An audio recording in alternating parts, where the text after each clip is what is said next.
قریبی ہسپتال پہنچتے وہ وہیں بینچ پر بیٹھا تھا، خالی ہاتھ۔ ہفتے پہلے اس جگہ کا رخ کیا تھا اس نے۔ اس وقت اس کی آنکھیں پرنم تھیں، لیکن اب کی بار ساکت۔ وہ وہیں ٹھنڈے بینچ پر بنا سردی کا خیال کیے بیٹھا رہا۔ ڈاکٹرز کی بھاگ دوڑ شروع ہو گئی تھی۔ اب کی بار اسے اندر لے جایا گیا تو وہ اٹھ کر دروازے کے پاس بھی نہیں گیا تھا۔ "We are at city hospital, sir your friend need you badly". اس کے گارڈ کا پہلا فون افشاں بلوچ کے فون پر گیا تھا۔ اب کی بار ان کے گھر بھی اطلاع جا چکی تھی۔ افشاں کو آنے میں کافی وقت لگ گیا تھا۔ اس نے ایانے اور احد کے والد کو آنے سے منع کیا تھا، لیکن وہ نہیں مانے تھے۔ فلائٹ سے آنے میں بھی انہیں وقت لگ گیا تھا۔ اب کہ ایانے کا آپریشن بھی کیا جا چکا تھا، لیکن احد وہیں بیٹھا تھا۔ وہ اٹھ کر اس بار ڈاکٹر سے ملنے نہیں گیا تھا۔ نرس دوبارہ اسے ڈاکٹر کا پیغام دے چکی تھی۔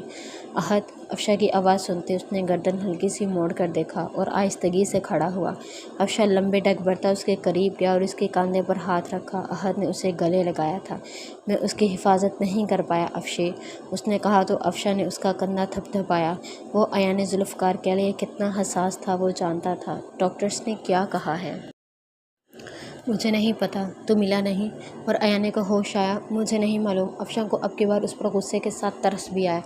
ذوالفقار صاحب اور فرحاد دید قریشی بھی آ گئے تھے۔ افشاں نے اسے دیکھتے اپنے قدم ڈاکٹر کے کمرے کی طرف بڑھائے تو سب ساتھ ہو لیے۔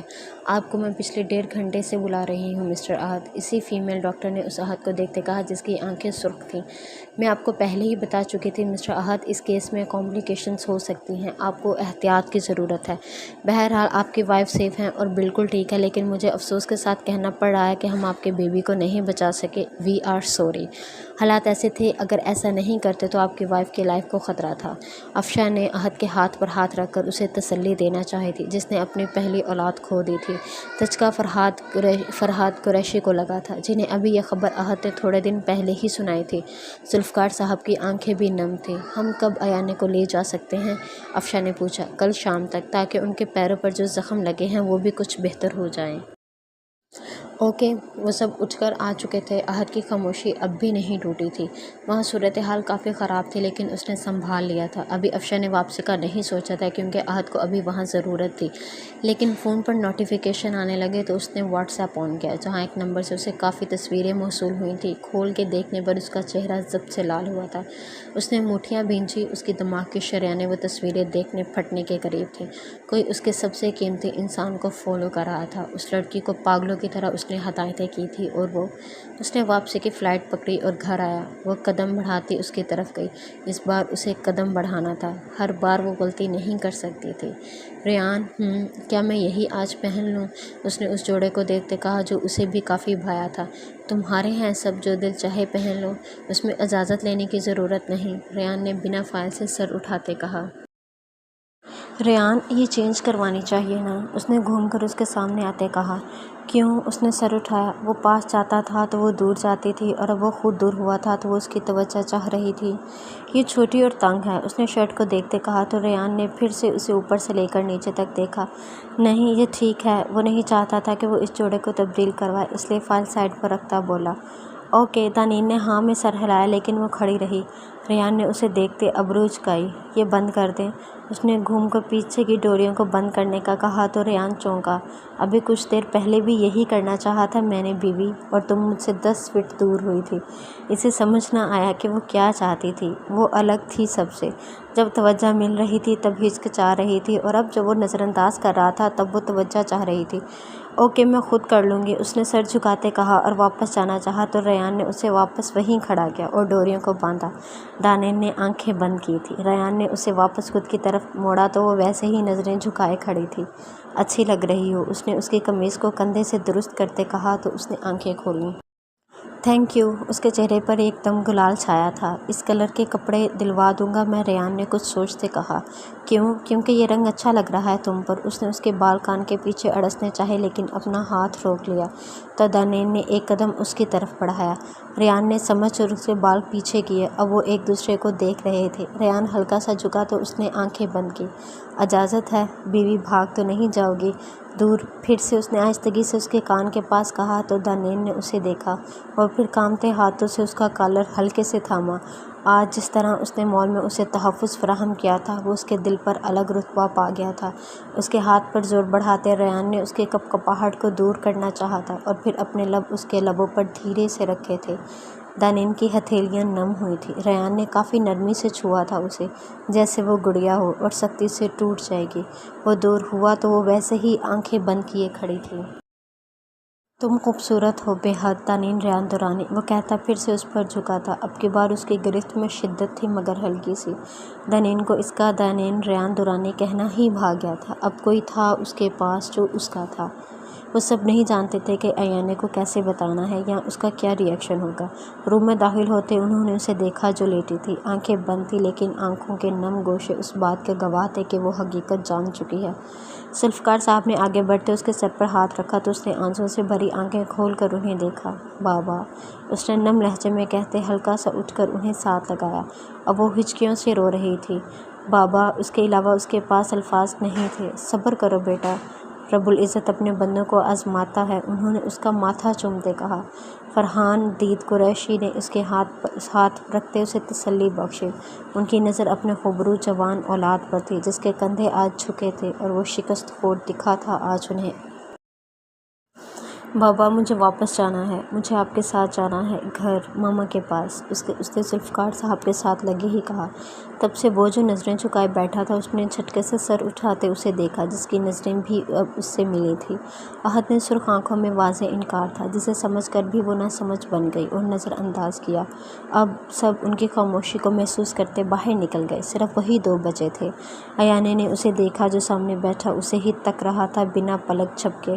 ایانے نے ہلکا سا اپنی جگہ سے سرکتے اسے شاید بلایا تھا۔ وہ اٹھ کر اس کے ساتھ بیٹھا تو ایانے نے اس کے کندھے پر سر رکھا۔ احد، ابھی تو میں نے اسے محسوس بھی نہیں کیا تھا، اس نے احد کے بازو تھامتے کہا۔ احد نے مٹھیاں بھینجیں۔ کتنا مشکل تھا سب۔ تم کہیں نہیں جا رہی ایانے؟ کل شام کے ٹکٹس کروا چکا ہوں میں، ہم گھر جا رہے ہیں۔ نہیں، مجھے ابھی بس اپنے گھر جانا ہے۔ تو کیا وہ ہمارا گھر نہیں ہے؟ کس سے بچنا چاہ رہی ہو؟ اس حقیقت سے کہ اب ہمارا بچہ اس دنیا میں نہیں آئے گا، یا اس سے کہ تمہارا شوہر ایک بار پھر؟ احد، پلیز مجھے فورس مت کریں، اس نے رندھے لہجے میں اس کی بات کاٹتے کہا۔ ایانے، میں خود لے جاؤں گا تمہیں، بحث مت کرو۔ اب اس کا لہجہ سخت تھا۔ آپ کو سمجھ میں کیوں نہیں آ رہی کہ مجھے وہاں نہیں رہنا، مجھے واپس گھر جانا ہے، اپنے گھر۔ اب کہ وہ چیخی تھی، اس کی آواز سن کر سب اندر داخل ہوئے تھے۔ احد بھی اسے سرخ آنکھوں سے دیکھتا اٹھ کھڑا ہوا۔ انکل، اسے سمجھا دیں، یہ کہیں نہیں جا رہی، واپس میرے ساتھ گھر جائے گی یا ماما پاپا کے گھر۔ احد نے ذوالفقار صاحب کو دیکھتے کہا۔ میں جب کہہ رہی ہوں مجھے جانا ہے، اس کا مطلب ہے کہ جانا ہے، کوئی مجھے نہیں روکے گا۔ میں اس گھر میں نہیں جانا چاہتی، میں محفوظ نہیں ہوں وہاں، مجھے ڈر لگتا ہے۔ وہ چیخی تو سب دنگ رہ گئے۔ اس نے فوراً ایک نمبر ملایا۔ نمبر سینڈ کیا ہے ایک، اس کی لوکیشن اور ہسٹری چیک کرو فوراً۔ 5 منٹ سے زیادہ لگا تو موت کو یاد کر لینا، اس کا بس چلتا تو وہ دنیا کو آگ لگا دیتا۔ اس نے پھر سے تصاویر دیکھی۔ ہاں، یہ وہی تو تھی، اسی کی دلوائی شال میں، اسے تو وہ لاکھوں میں پہچان سکتا تھا، لیکن کون تھا جو اس پر؟ اس سے پہلے کہ وہ مزید کچھ سوچتا اس کو میسج موصول ہوا۔ اس کا شک یقین ثابت ہوا تھا۔ اس نے آنکھیں بند کر کے کھولی، جیسے اس نام کو پڑھتے اس نے خود میں اٹھتے ابال کو قابو کیا۔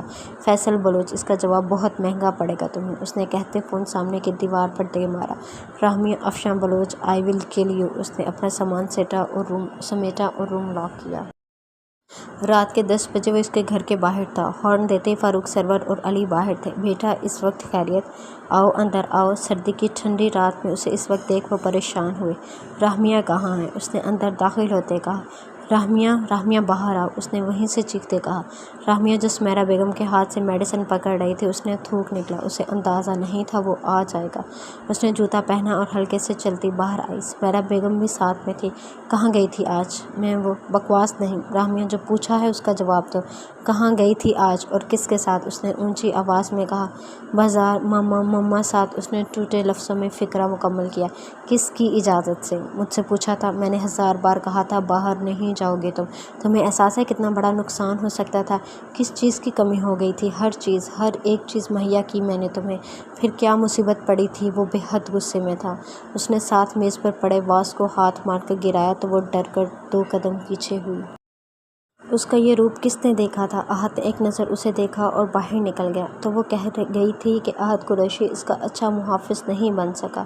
یہ لفظ اس کے دل میں خنجر کی طرح پیوست ہوئے تھے۔ اگلی شام تک وہ اس کے پاس دوبارہ نہیں گیا تھا۔ اب کی بار اس کی حسین حد سے زیادہ بیدار تھی۔ اس کے ساتھ افشاں نے بھی اپنے گارڈز وہاں بلا لیے تھے۔ کون تھا اس کا دشمن وہ سمجھ نہیں پا رہا تھا۔ اگر تو علیزے تھی تو ایسا کیا کیا تھا اس نے اس کے ساتھ کہ اس نے اس کے بچے کو ہی مار دیا تھا؟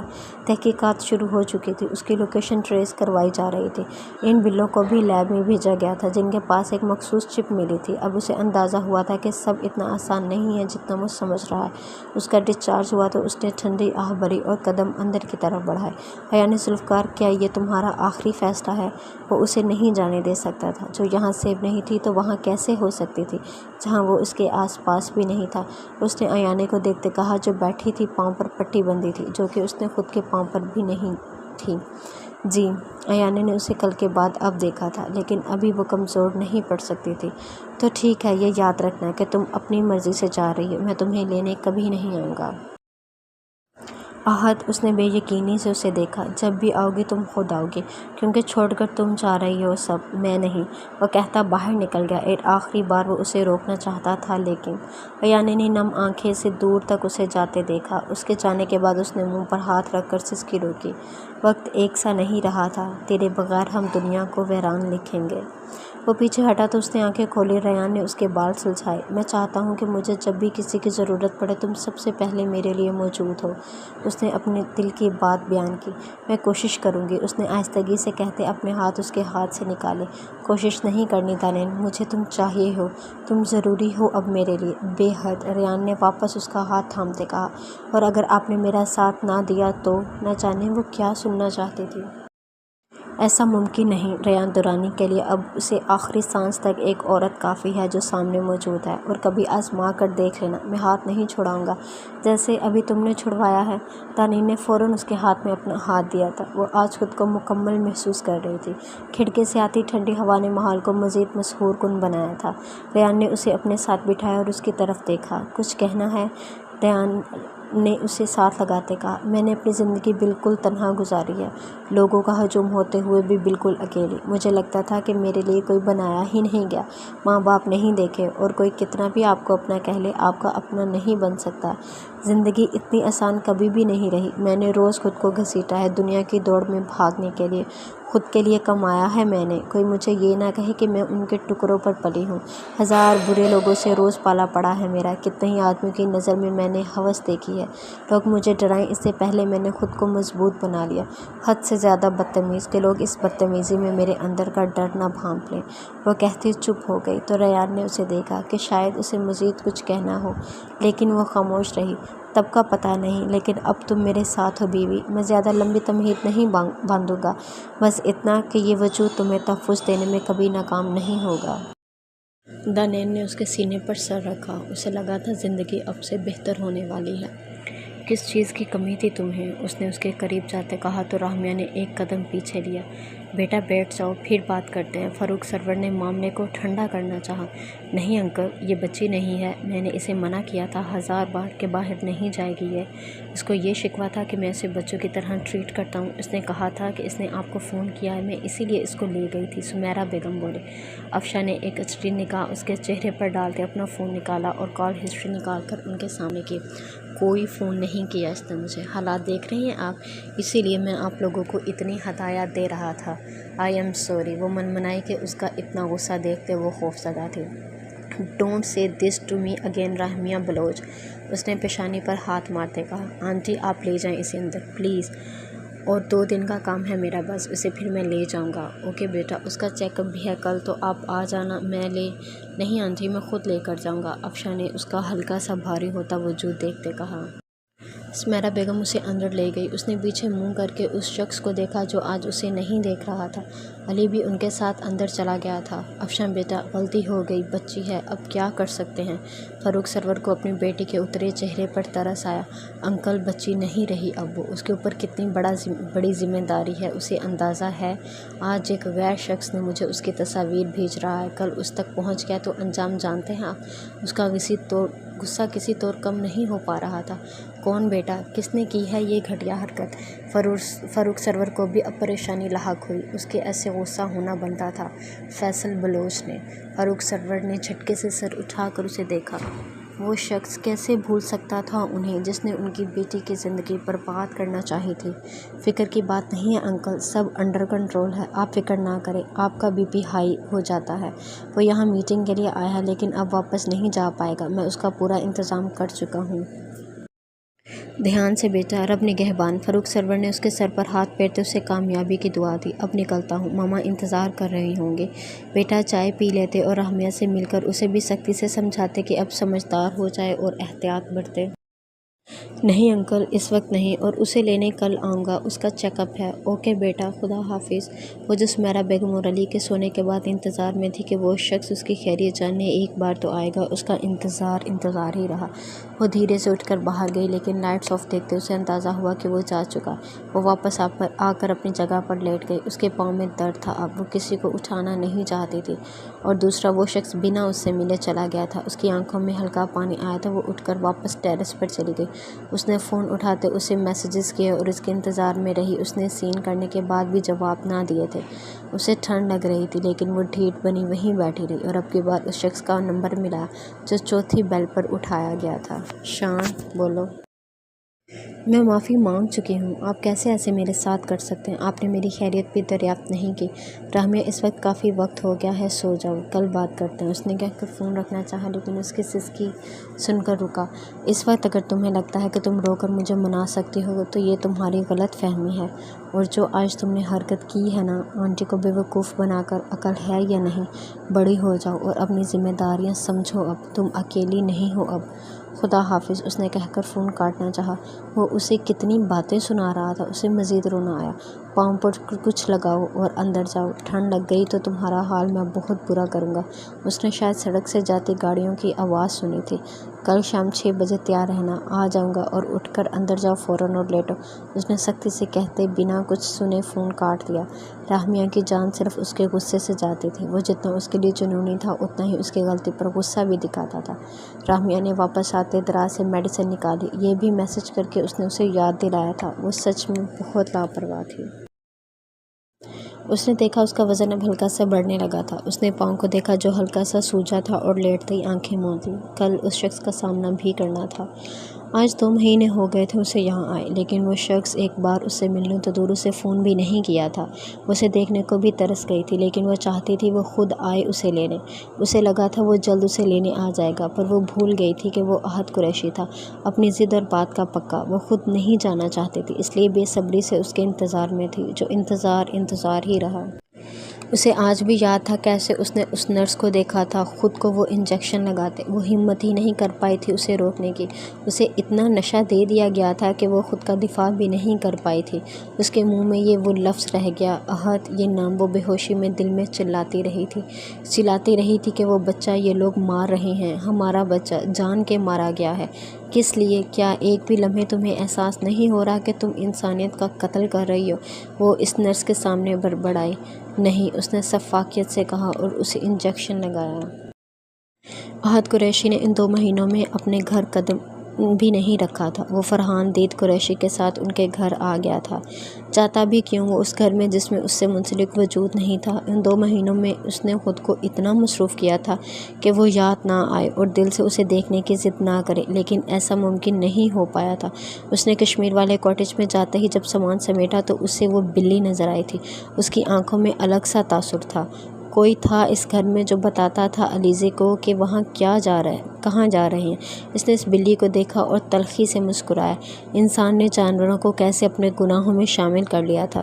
اسے بھی لیب بھیج دیا گیا تھا جہاں اس کے گلے کی گھنٹی میں سے بھی وہی مخصوص چپ ملی تھی جو ان کی زندگی کو کیپچر کرتی آئی تھی۔ اس چپ کے ذریعے بہت کچھ پتہ لگوایا جا چکا تھا۔ اب اس چپ کو خریدنے والے کی ساری انفارمیشن ایک دن کے اندر ای میل کی جا چکی تھی۔ اپنا شک درست ہوتے دیکھ وہ زخمی سا مسکرایا، اور پھر اس نے علیزے کو ڈھونڈا۔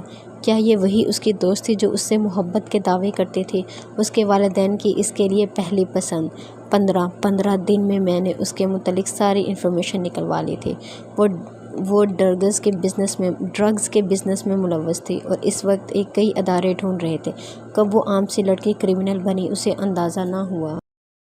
اس نے ایجنسیز سے رابطہ کرتے انہیں اس کی ساری انفارمیشن دے دی تھی، لیکن وہ اتنی جلدی اسے ان کے حوالے نہیں کرنا چاہتا تھا کہ اس کی لوکیشن بدل چکی تھی۔ اس عورت پر اس کے کافی حساب نکلتے تھے۔ وہ سب معاف کر سکتا تھا لیکن اپنے بچے کی موت نہیں۔ آج 2 مہینوں بعد حالات اس کے ہاتھ میں تھے۔ اس نے اس سے دور پہلی نیند سکون کی لی تھی۔ پتہ ہے میں نے اتنی آسائشوں میں بھی، اتنی آزادی میں بھی ہمیشہ ایک کاندھا چاہا ہے جو مجھے کبھی نہیں ملا۔ میرے باپ پر دولت کی دھن ہمیشہ سوار رہی ہے، آج بھی ہے۔ انہوں نے یہ سب مجھ میں بھی منتقل کیا، اور دیکھو آج اپنی دولت اور آسائش اور آزادی ہونے کے باوجود میں اکیلا ہوں۔ اور اس نے کوئی جواب نہ پا کر جھک کر اس کے چہرے کی طرف دیکھا تو میڈم سو چکی تھی۔ اس نے گہری سانس بھری۔ وہ جانتا تھا وہ اپنا آپ ہلکا کر چکی ہے، اس لیے سو گئی ہے۔ ریان نے اسے باہوں میں بھرتے بیڈ پر لٹایا اور لیپ ٹاپ پر اپنا کام کرنے لگا۔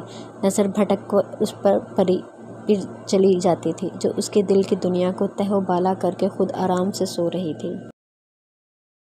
اس نے کام کل پر ڈالتے لیپ ٹاپ رکھا اور لیٹ گیا۔ چھت کو دیکھتے اس کے دماغ میں ہزاروں سوچیں چل رہی تھیں۔ اس نے کبھی سوچا بھی نہیں تھا کہ وہ کسی ایک لڑکی کا اتنا پابند ہو جائے گا۔ نکاح کی طاقت تھی یہ کہ دانین اس کی زندگی میں آنے کے بعد اس نے کسی اور کا سوچا ہی نہیں تھا۔ اس نے دانین کو دیکھا جو اسی کی طرف چہرہ کیے لیٹی تھی۔ اس نے دل کی بات مانتے اس کی طرف رخ کرتے اسے حصار میں لیا۔ کل اسے ایک بزنس پارٹی اٹینڈ کرنی تھی اور اب اس کی ہار دانین کو بھی لے جانا چاہتا تھا تاکہ اس کو اندازہ ہو سکے کہ وہ اس کی بیوی ہے۔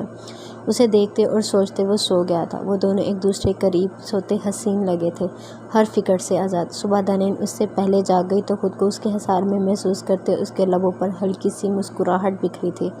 اس نے چہرہ اٹھاتے اسے دیکھا جو اس کے بے حد قریب تھا۔ اس کی آنکھیں، اس کے گال، اس کے ہونٹ، وہ پورا ہی کافی حسین تھا۔ بیوی کیا ارادے ہیں؟ خود پر نظروں کا ارتکاز محسوس کرتے وہ جاگا تھا۔ وہ جان گیا تھا کہ وہ اسے دیکھ رہی ہے کب سے۔ دانین نے فوراً نظروں کا رخ موڑا۔ اسے امید نہ تھی کہ وہ یوں پکڑی جائے گی۔ دیکھو اب میں نے روکا تو نہیں ہے تمہیں؟ ریان نے 2 انگلیوں سے اس کے چہرے کو پھر سے خود کی طرف موڑتے کہا۔ میں آپ کی طرف نہیں دیکھ رہی تھی۔ تو پھر کہاں دیکھ رہی تھی؟ ریان نے اسے مزید خود سے قریب کرتے کہا۔ میں وہ پیچھے میز پر پڑے پھول دیکھ رہی تھی۔ اسے جو سمجھ میں آیا وہ بول چکی تھی لیکن جواب میں ریان کا کہکہا سنائی دیا تھا اسے۔ بیوی دھیان دو تو تمہیں اندازہ ہو کہ میرے پیچھے جو میز پڑا ہے اس پر کوئی پھول نہیں ہے، اس نے کہا اور مسکرایا۔ کل کا سورج کسی کے لیے خوشی اور کسی کے لیے اپنے ساتھ طوفان لایا تھا۔ ایک وقت صبح کے 11 بجے تھے اور تمام نیوز چینل اور ایک ہی خبر کو بار بار نشر کیا جا رہا تھا اور وہ تھی سیاسی جماعت کے رہنما اور فیصل بلوچ کی ملاقات کی ویڈیو پر تبصرے۔ راتوں رات ان کی کل ہونے والی ملاقات کی تمام اندرونی باتیں لیک ہو چکی تھیں، ساتھ ہی ساتھ ان کے ڈیل کے کاغذات بھی غائب تھے۔ سیاسی جماعت کے رہنما کو اب اپنی کرسی کے لالے پڑے تھے جو اس کے ہاتھ سے چھوٹ چکی تھی اور فیصل بلوچ پر ایک کے بعد ایک مقدمات درج ہو رہے تھے۔ وہ بے یقین تھا۔ راتوں رات اس کی قسمت میں پاسا پلٹا تھا۔ کل تک روشنی تھی، ہر طرف اجالا تھا اور آج اس کی زندگی تاریک تھی۔ وہ کہیں چھپ گیا تھا، کہاں یہ اب تک کوئی نہیں جانتا تھا۔ پولیس اس کے گھر ریڈ ڈال چکی تھی لیکن ناکام رہی تھی۔ اس ویڈیو میں ان کے درمیان ایک ڈیل ہوئی تھی۔ سیاسی جماعت کے رہنما نے اسے 10 کروڑ کے اسلحے کی پیشکش کی تھی ایک مخصوص نشے کے بدلے۔ وہ نشہ کسی انسان کو ایک بار میں آدھا مارنے کی طاقت رکھتا تھا اور اس وقت کا بکنے والا سب سے مہنگا نشہ تھا۔ ان کے درمیان یہ ڈیل فائنل ہو گئی تھی۔ وہ دونوں اس ویڈیو میں ہاتھ ملاتے گلے ملے تھے اور پھر ہوا میں اپنے حرام مشروبات کے گلاس اچھالے تھے۔ یہ منظر بار بار دکھایا جا رہا تھا۔ ایجنسیز تک اس کی اور اس کی بیٹی کی تمام معلومات پہنچا دی گئی تھی۔ پورے شہر میں ناکہ بندی نافذ کر دی گئی تھی کہ وہ فرار نہ ہو پائے۔ ایئرپورٹس پر ہیوی فورسز موجود تھی۔ وہ کرمنل تھا، ملک کا، جسے پکڑنا اب بہت ضروری ہو گیا تھا۔ ان سب سے انجان تالیہ اپنے ہوٹل کے روم میں اپنے بستر پر جو اب خرگوش کے مزے لے رہی تھی، یہ جانے بغیر کہ یہ نیند اس کی زندگی کی آخری سکون کی نیند ہونے والی۔ اس کے اٹھتے ہی افشاں کمرے میں داخل ہوا۔ وہ فریش ہو کر آ چکی تھی۔ افشاں کو دیکھتے وہ آگے بڑھ کر اس کے گلے لگی تھی۔ افشاں، ہم شادی کب کریں گے؟ اب مجھ سے مزید انتظار نہیں ہوتا۔ جب تم بولو۔ افشاں نے اسے پیچھے کرتے اسے دیکھتے کہا تو وہ خوشی سے چیخی۔ کیا سچ میں؟ ہاں بالکل، لیکن اس سے پہلے مجھے تمہاری کچھ مدد کی ضرورت ہے۔ افشاں نے اسے بیٹھنے کا اشارہ کیا اور اس کے سامنے پڑے صوفے پر بیٹھا۔ کیسی مدد؟ بتاؤ کرو گی؟ اگر یہ کام میرا ہو جاتا ہے تو ہم آج شام ہی کورٹ میرج کر لیں گے، نہیں تو مجھے منظور ہے، جلدی بولو کیا مدد چاہیے؟ وہ بے حد خوش تھی۔ عہد کام ہو جائے گا، اس نے فون کرتے اسے بتایا۔ اچھا سن، ایانے کو بھیج دے، رحمیہ کے پاس بھی مل لیں گے اور شاید عقل لے لیں ایک دوسرے سے، افشاں نے کہتے کہکا لگایا۔ تو جانتا ہے ایانے یہاں نہیں ہے، عہد نے سڑا سا جواب دیا۔ اچھا ٹھیک ہے، میں خود بات کر لیتا ہوں بھابھی سے، ہو سکتا ہے تجھے منہ نہ لگائے وہ۔ ویری فنی، عہد نے کہتے فون کاٹا۔ ایانے نے فیصلہ کر لیا تھا، اگر وہ شخص اپنی ضد پر اڑ گیا تھا تو اسے ہی کچھ کرنا تھا۔ وہ افشاں سے مدد لینے کا بول چکی تھی۔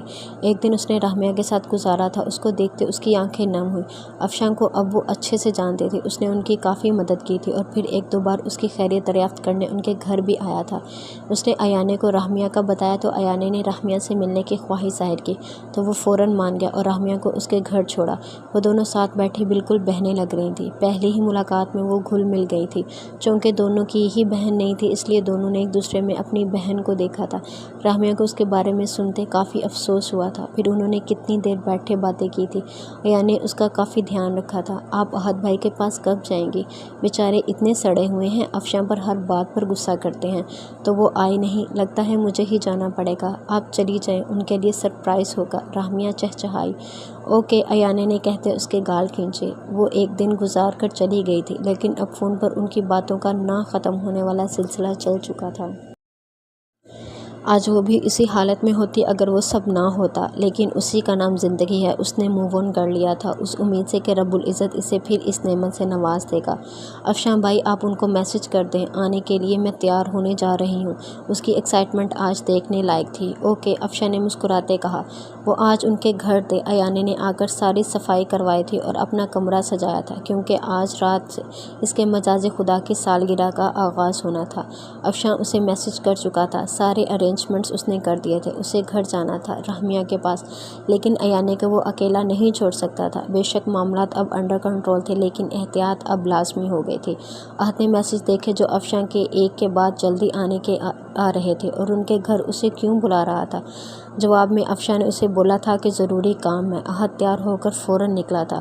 ایانے نے ساری تیاری کر لی تھی۔ کیک کی جگہ اس نے اپنے اور اس کے فیورٹ کپ کیکس رکھے تھے۔ اس نے ساری توجہ آج 2 مہینوں بعد خود پر کی تھی، یہی وجہ تھی کہ اس پر کافی روپ آیا تھا۔ عہد کی گاڑی کو گیٹ پر آتا دیکھ افشاں مسکرایا تھا، اسے اندر جاتے دیکھ اس نے گاڑی گھمائی اور وہاں سے چلا گیا۔ بس یہیں تک اس کا کام تھا۔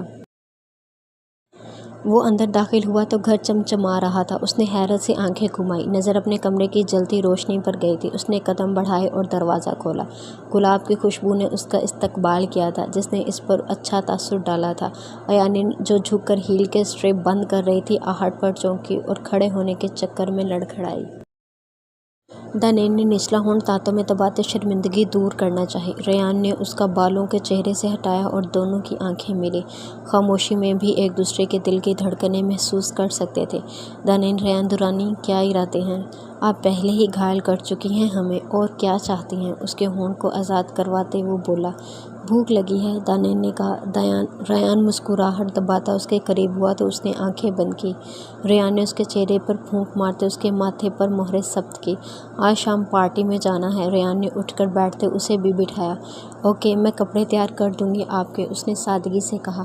اپنے بھی کر لینا ساتھ، کیونکہ آج یہ ناچیز خود کو شادی شدہ ڈکلیئر کرتے کافی حسینوں کا دل توڑنے والا ہے۔ دانیل نے اس کی بات پر آنکھیں گھمائی، وہ ایسا کرتے اسے کیوٹ لگی تھی۔ کیوں بیوی، تمہیں بھروسہ نہیں اپنے شوہر کی قابلیت پر؟ تو دیکھ لینا آج شام۔ ریان نے اسے دیکھتے ایک آنکھ بند کی۔ آپ چلے جائیں، مجھے نہیں جانا۔ کس خوشی میں وہاں جا کر کیا کروں گی؟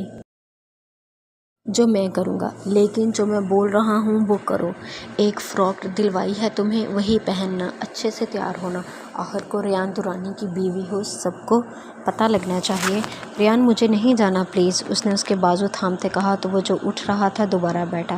دانیل، کیوں نہیں جانا؟ وجہ بتاؤ۔ میں وہاں جا کر کیا کروں گی؟ اور میں پہلے ایسے کبھی کسی پارٹی پر نہیں گئی، میں کمفرٹیبل نہیں ہوں گی اتنے لوگوں میں۔ پہلی بات کہ میرے ساتھ رہنا ہے تمہیں، اور آج کے بعد عادت ڈالو ان پارٹیز کی، کیونکہ میرے بزنس سرکل کا حصہ ہے۔ اور سب سے ضروری بات، مجھے سب کو تم سے ملواتے یہ واضح کرنا ہے کہ ریان درانی شادی کر چکا ہے۔ اوکے چلو شاباش اٹھو، ناشتہ کرتے ہیں، پھر تیاری کرو۔ اس کے سارے بہانوں کو وہ رد کرتا بولا۔ پھر وہ تو ناشتہ کرتے جا چکا تھا اور اب پیچھے دانین تھی جو یہاں وہاں چکر کاٹتی پاگل ہو رہی تھی۔ اس نے ریان کا دلوایا فراک نکالا تو گھٹنوں تک تھا، موتیوں کا ہلکا سا کام ہوا تھا، شاید اس نے یہ جوڑا اسے اسی طرح کے ایونٹ کے لیے دلوایا تھا۔ وہ اس کا اسکن کیئر اور میک اپ اور باقی چیزیں بھی منگوا چکا تھا، اس لیے اب نہ جانے اس کے پاس کوئی بہانہ نہ بچتا تھا۔ تمہاری دوست ہے ایک علیزے، اس کے بارے میں کچھ معلومات چاہیے، افشا نے سگریٹ لبوں میں دباتے کہا۔ میری کون سی دوست ہے علیزے؟ وہ جھجکی۔ مجھے پتا تھا تم میری مدد نہیں کر سکتی، چھوڑو کسی اور سے پتہ لگوا لیتا ہوں، افشا نے کہتے سگریٹ کا دھواں ہوا میں چھوڑا۔ کیا جاننا ہے اس کے بارے میں؟ اب کی بار وہ سنجیدگی سے مدعے پہ آئی۔ اس وقت وہ کہاں ہے؟ تم یہ سب کیوں جاننا چاہتے ہو افشا؟ میرا دوست اس سے محبت کرتا تھا بہت، اور وہ نہ جانے کہاں چلی گئی، اس کی دولت لے کر فرار ہو گئی، بس اب وہ اسے اپنا سب واپس لینا چاہتا ہے۔ تو اس میں تم اس کی مدد کیوں کر رہے ہو؟ کیونکہ 50% میرا تھا اس میں سب، جو میں شادی کے بعد اپنی ہونے والی بیوی یعنی تمہارے نام کرنا چاہتا تھا۔ افشا نے سوچے سمجھے لفظ بولے، لیکن اس نے مجھے ایسا کچھ نہیں بتایا۔ وہ کنفیوژن کا شکار تھی۔ تمہیں مدد کرنی ہے یا نہیں وہ بتاؤ۔ اتنا وقت نہیں ہے میرے پاس، اگر میں سب بتا دوں تو بدلے میں مجھے کیا ملے گا؟ وہ یکدم کھڑی ہوتی بولی، میں افشاں بلوچ اور اس کی ساری دولت سب تمہارا ہے۔ اس وقت وہ پاکستان میں ہی ہے، شمالی علاقے کی طرف، میرے سے 2 دن پہلے وہ واپس آئی ہے۔ اس وقت وہ اسی ہوٹل میں رکی ہے کیونکہ اس نے کچھ لوگوں کو ان کا مال ڈیلیور کروانا ہے۔ گڈ، ویری گڈ، افشا نے کہتے اس کے کاندھے پر ہاتھ رکھا تو وہ مسکرائی۔ وہ اپنی دوست کی نہ بن سکی تھی، کسی دوسرے کی کیا بنتی؟ باپ پر گئی ہے، افشاں بلوچ کے دل سے آواز آئی۔ تم تیاری پکڑو، مجھے ابھی کچھ کام ہے، شام کو ملتے ہیں۔ کیا سچ میں تم مجھ سے شادی کر رہے ہو افشا؟ وہ اب بھی بے یقینی کی کیفیت میں تھی، وہ کتنی آسانی سے اسے مل گئی تھی۔ بالکل، وہ کہتا باہر نکل گیا۔ شام کے 6 بجے وہ گھر آیا تو میڈم وہیں صوفے پر پڑی ٹی وی دیکھ رہی تھی۔ دانین، میں کیا کہہ کر گیا تھا، وقت دیکھو، اب تک تیار کیوں نہیں ہوئی؟ ابھی تو 6 بجے ہیں بس، اس نے ہچکچاتے کہا۔ چلو فوراً جاؤ اور تیار ہو، اور گیلے بالوں کے ساتھ لیٹی ہو، پاگل لڑکی، سردی لگ گئی تو؟ دانین نے اس کی فکر کرنے پر اس کی طرف دیکھا جو ڈرائر کا سوئچ لگا چکا تھا۔ یہاں آؤ فوراً، اس نے دانین کو کہا تو اس کے پاس آ کر کھڑی ہو گئی۔ ریان نے اس کے بال سکھائے۔ آئندہ سے خود سکھا لینا، سمجھ رہی ہو نا کیسے کرنا ہے؟ دانین نے ہاں میں سر ہلایا تو وہ چینج کرنے گیا۔ وہ تیار ہو کر بیٹھ چکا تھا اور اب تک کپڑے بدل کر بھی باہر نہیں آئی تھی۔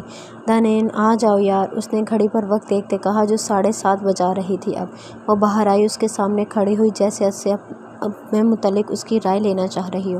ریان نے اسے اوپر سے لے کر نیچے تک دیکھا۔ رنگ کا وہ جوڑا دیکھنے والے کو پہلی نظر میں پسند آ جانے کی صلاحیت رکھتا تھا۔ گلے تک نفیس موتیوں کا کام ہوا تھا، سلیوز فل تھے مگر کٹ لگا کر لٹک رہے تھے، سلک کی کیپری پہنے، بکھرے بال لیے وہ سامنے کھڑی تھی۔ میری چوائس کافی اچھی ہے، اس نے اسے دیکھتے معنی خیزی سے تبصرہ کیا۔ چلو میک اپ کرو اور بال بناؤ، فوراً ہمیں نکلنا ہے۔ اس نے جلدی جلدی کہنے پر وہ میک اپ تو کیا ہی کر پائی تھی، ہلکا بلش، لائٹ لپسٹک اور کاجل لگا کر بھی وہ کافی حسین دکھ رہی تھی۔ چلو اب، ریان نے اس کا ہاتھ تھامتے اس کا دوپٹہ صوفے سے اٹھایا اور کمرے سے باہر نکلا۔ گاڑی میں بیٹھتے اس کی سیٹ بیلٹ باندھ کر اپنی باندھی، اس کا دوپٹہ اسے اڑایا اور گاڑی سٹارٹ کی۔ دانین نے اس کی فکر کا ہر انداز اچھے سے بھانپا تھا، وہ بنا ظاہر کیے ہی اس کی ہر چیز کا دھیان رکھتا تھا، یہی چیز اسے منفرد بناتی تھی۔ دانین کی سب چیزیں کہاں پڑی ہیں اس سے زیادہ ریان کو پتا تھا، اکثر اس کی گمی چیزیں وہی تلاش کر کے دیتا تھا۔ اب ہم جلدی واپس آ جائیں گے، دانین نے ہاتھوں کو آپس میں مسلتے کہا۔ عہد، اس نے فوراً سے آگے بڑھتے اسے سنبھالا۔ ابھی تو وہ سب سمجھ بھی نہیں پایا تھا کہ اس کا خوشبو میں نہایا وجود اس کی باہوں میں تھا۔ عہد نے بنا پلک جھپکے اسے دیکھا اور پھر تیزی سے اسے خود سے دور کیا اور سامنے صوفے پر جا کر بیٹھ کر اسے دیکھنے لگا۔ اس کا دور کرنا ایانے کو سخت برا لگا تھا، اب اس کی نظروں سے وہ بے حد کنفیوز تھی۔ عہد نے اسے دیکھا جو اس کی دلائی مہرون ساڑی میں تھی، سلک کی وہ ساڑی جس کے بازو نہیں تھے اور گلے کے پیچھے بھاری ٹسلز لٹک رہے تھے۔ اس کے دودیا سفید بازو اس ساڑی میں دمک رہے تھے، بالوں کو جوڑے میں باندھا گیا تھا، سامنے کی چند شریر لٹیں چہرے پر تھیں، ہلکا میک اپ اور لائٹ لپسٹک میں وہ غضب ڈھا رہی تھی۔ احد، اس نے ہاتھ بڑھاتے اس کے پاس آنا چاہا تھا۔ وہیں رکو، میں نے پاس آنے کا بولا ہے۔ ایانے کی آنکھوں میں آنسو چمکے، لیکن اس کی اگلی بات پر اس نے بنا حیرت کا اظہار کیے عمل کیا تھا۔ یہ لپسٹک اچھی نہیں، میں رون دلوائی تھی اس کے ساتھ وہ لگاؤ۔ اس کا انداز سنجیدہ تھا، اس لیے اس نے فوراً عمل کیا اور پھر سے اس کے پاس آنا چاہا۔ میں نے اب بھی پاس نہیں بلایا تمہیں ایانے ذوالفقار، میں ایانے احد قریشی ہوں، وہ رندھے لہجے میں کہتی اس کے پاس آئی اور نزدیک کھڑی ہو گئی۔ اچھا، یاد آ گیا تمہیں کہ شادی شدہ ہو، ایک عدد شوہر بھی ہے تمہارا، اور اس گھر میں تو تم محفوظ نہیں تھی، تو کیسے شرف بخشا اسے؟ وہ اس پر طنز کے تیر برسا رہا تھا۔ احد پلیز، اس نے اس کی گود میں بیٹھتے کہا اور اسے سینے پر سر رکھا۔ اس کی ناراضگی اس سے برداشت نہیں ہو رہی تھی۔ ایانے ذوالفقار دور رہو، اس نے پھر سے اسے دور کرنا چاہا تھا، لیکن اب وہ رونے لگی تھی، اس لیے اس نے اسے ساتھ ہی لگائے رکھا۔ پلیز ایسے تو نہیں کرے، بے شک سزا دے دے، میں ہر سزا کے لیے تیار ہوں، وہ منمنائی۔ سزا بد سے بدترین ہوتی جائے گی، سوچ لو، نہیں تو ابھی جا سکتی ہو، اس گھر میں اور بھی کمرے ہیں۔ احد قریشی نے شفاف لہجے میں کہا۔ مجھے منظور ہے، اسے لگا تھا وہ اسے دیکھتے ناراضگی بھلا دے گا، لیکن یہاں سب الٹا ہو رہا تھا۔ اریسٹ ہر، ہری اپ، رو نمبر 162، اس نے باہر نکلتے کان سے فون لگاتے کہا، اور اس کے بعد وہ جانتا تھا کیا ہوا ہوگا۔ اس نے احد کا فون ملاتے کان سے لگایا اور گاڑی رحمیہ کے گھر کے راستے پر ڈالی۔ ہاں بول، کام ہو گیا ہے، ایڈریس بھیج رہا ہوں علیزے کا، آگے جو کرنا ہے تو کر سکتا ہے، مجھے بس آگاہ کرنا مت بھولنا۔ اوکے، اور وہ فائل پہنچا دی میں نے ایجنسیز کو، سب سرنڈ، اب بس بیٹھ کر تماشا دیکھ اور انجوائے کر۔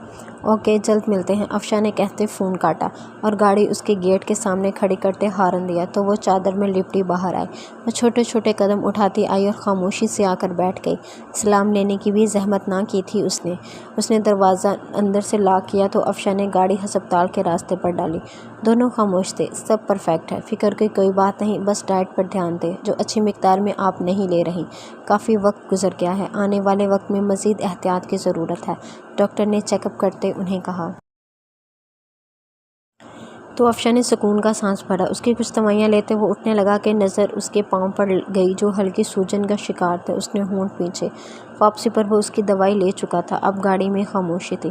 رحمیہ نے اس کی طرف دیکھا کیونکہ یہ راستہ ان کے گھر کو جاتا تھا، فاروق سرور کے گھر کو نہیں۔ مجھے ابھی گھر نہیں جانا ہے، آپ نے کہا تھا میں رہ سکتی ہوں کچھ دن، اور میرا سارا سامان وہاں ہے، ماما بابا کو بھی نہیں بتایا، ان کو میں بتا چکا ہوں، اس نے مختصر جواب دیتے باقی باتوں کو نظر انداز کیا تھا۔ لیکن مجھے ابھی وہاں رہنا تھا، مزید اتنی لاپرواہی کافی تھی، اس سے زیادہ میں برداشت نہیں کر سکتا، اس لیے واپس لے آیا تمہیں۔ سامان شام تک آ جائے گا، and no more arguments now. اس نے گاڑی گیٹ پر روکتے ہارن دیا۔ اس نے افشاں کو زخمی نظروں سے دیکھا جو سامنے دیکھ رہا تھا۔ گارڈ دروازہ کھول چکا تھا۔ اس نے اپنی طرف کا دروازہ کھولا اور اندر چلی گئی، جبکہ وہ واپس گاڑی بھگا لے گیا کہ کچھ کام ابھی باقی تھے۔ رحمیہ نے اندر جاتے اپنی دوائیاں اور ڈاکٹر سے لائی فائل وہی پھینکی اور اپنے کمرے میں جانے لگی کہ سائمہ بلوچ کا خیال آیا۔ وہ فوراً ان کے کمرے میں گئی جہاں وہ نماز ادا کر کے اب دعا مانگ رہی تھی۔ اسے دیکھتے مسکرائی اور پاس بیٹھنے کا اشارہ کیا تو وہ خاموشی سے ان کی گود میں سر رکھ کر لیٹ گئی۔ آ گئی میری بیٹی، زبردستی لے آئے ہیں آپ کے بیٹے، اس نے روٹھے پن سے کہا تو وہ مسکرائی۔ اس کا لانا بنتا تھا، جیسی آپ کی حرکتیں ہیں، انہوں نے کہا تو رحمیہ نے جھٹکے سے ان کا چہرہ دیکھا۔ پاؤں دیکھو اپنے کیسے سوجن کا شکار ہے، اس لیے وہ لے آیا ہے، یہاں کم از کم ایسے حالات تو نہیں ہوں گے آپ کے، انہوں نے اسے کہتے ملازمہ کو گرم پانی کر کے لانے کا کہا۔ میں ان سے اب سخت والا ناراض ہوں، اس نے واپس لیٹتے کہا۔ ہو جانا ناراض، پہلے اس کے غصے کو تو جھیل لو، وہ مسکرا رہی تھی ساتھ ساتھ۔ اس نے ہنکارا بھرا اور اپنے پاؤں گرم پانی کے ٹب میں ڈالے۔ ماما آپ بتائیں کیسی طبیعت ہے اب چلنے میں کوئی پریشانی تو نہیں ہوتی، اس نے انہیں دیکھتے پوچھا۔ ہوتی ہے مگر ہلکی سی، لیکن دیکھو اب میں بنا سہارے کے چل سکتی ہوں، انہوں نے آہستہ سے اسے قدم آگے بڑھاتے دکھایا تو وہ مسکرائی۔ اسی اثناء میں وہ بھی اندر داخل ہوتا سلام کرنے لگا۔ رحمیہ نے اسے دیکھتے سر جھکایا تھا۔ وہ سائمہ بیگم سے ملا اور اسے دیکھا جو پانی رکھے سر جھکائے بیٹھی تھی، اس کی چیزیں وہ باہر بکھری دیکھ چکا تھا۔ یہ پانی ٹھنڈا ہو گیا ہے، دوبارہ گرم کر لیں، اس کے پانی کو چیک کرتے اس نے ملازمہ سے کہا۔ وہ وہیں بیٹھا سائمہ بلوچ سے باتیں کرنے لگا۔ ملازمہ نے اتنی دیر میں اس کا پانی بدلتے اسے بوائل ایگز دیے تھے جو افشاں باہر ہی انہیں لانے کا کہہ چکا تھا۔ رحمیہ نے سائمہ بیگم اور اس کی آنکھوں کی تپش کو محسوس کرتے کھانا شروع کیا تھا، لیکن یکدم ابکائی آنے سے وہ واش روم کی طرف بھاگی تھی۔ پیچھے افشاں بھی گیا تھا۔ کیا ہوا رحمیہ؟ آپ جانتے ہیں مجھے ابلے انڈے نہیں پسند۔ اس نے اسے دیکھتے شکوہ کرنا نظروں سے گھورا۔ افشاں نے اس کا چہرہ ٹشو سے صاف کیا اور اسے باہر لایا اور ملازمہ کو وہ پلیٹ واپس کی۔ سیمہ بلوچ کو آرام کرنے کا کہتا وہ اسے کمرے میں لے گیا۔ ریان نے اسے دیکھا، وہ کافی کنفیوزڈ دکھ رہی تھی۔ اس کے ہاتھ کی انگلی میں اپنے ہاتھ کی انگلیاں پھنسائی اور گاڑی سائڈ پر روکی۔ تم تو ایسے پریشان ہو رہی ہو جیسے نہ جانے تمہیں کہاں لے کر جا رہا ہوں، اور دوسری بات اپنے ساتھ رکھوں گا، مجھے دیکھ لینا جیسے آج صبح دیکھ رہی تھی۔ وہ مسکراتا دروازہ کھول کر باہر نکل گیا۔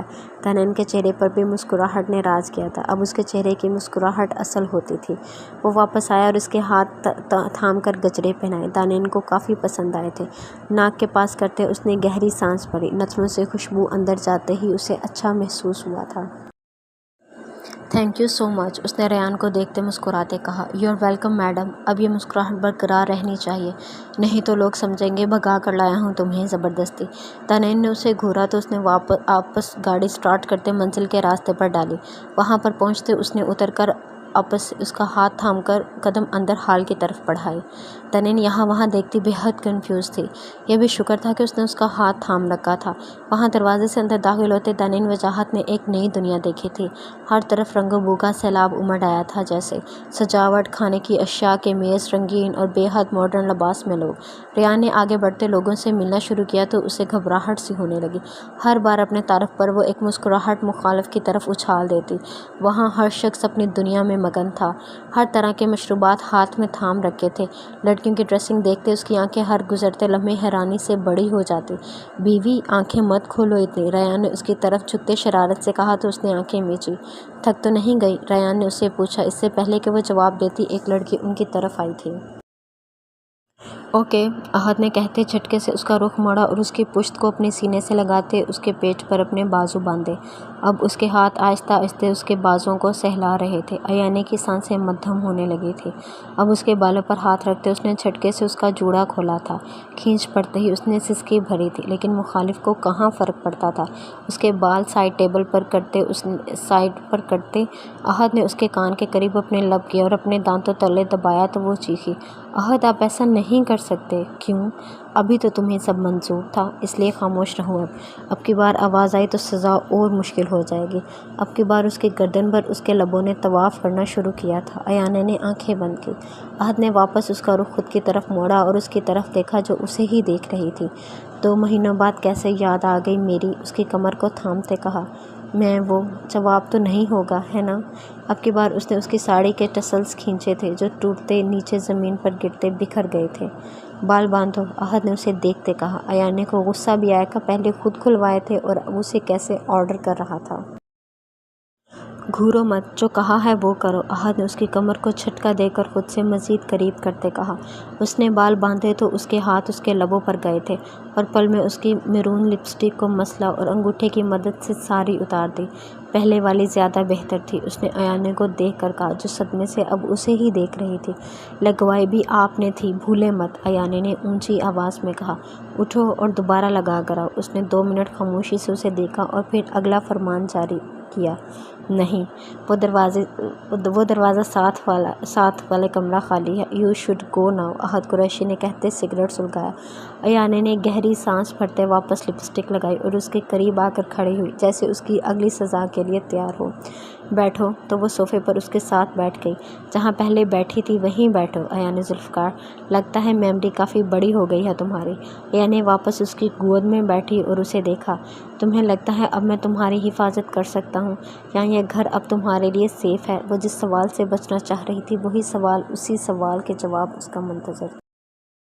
وہ کمرے میں آئے تو رحمیہ نے اس کے ہاتھ سے اپنا ہاتھ نکالا اور سامنے پڑے صوفے پر بیٹھ گئی۔ اب کیسا محسوس کر رہی ہو؟ افشاں نے اس کے ساتھ بیٹھتے کہا۔ اب ٹھیک ہوں، وہ دھیمی آواز میں بولی۔ اس وقت وہ کیا چاہتی تھی خود بھی نہیں جانتی تھی۔ کیا کھانا ہے بتاؤ؟ افشاں نے اس کے ساتھ بیٹھتے ٹائی کی موڈ ڈھیلی کرتے کہا۔ آپ تو جیسے دلوا دیں گے نا، رحمیہ نے منہ بسوڑتے کہا۔ گول گپے آرڈر کیے ہیں، آ جاتے ہیں، لیکن سارے مت کھا جانا، افشاں نے اسے سختی سے وارن کیا اور چینج کرنے کے لیے اٹھ گیا۔ سچ میں؟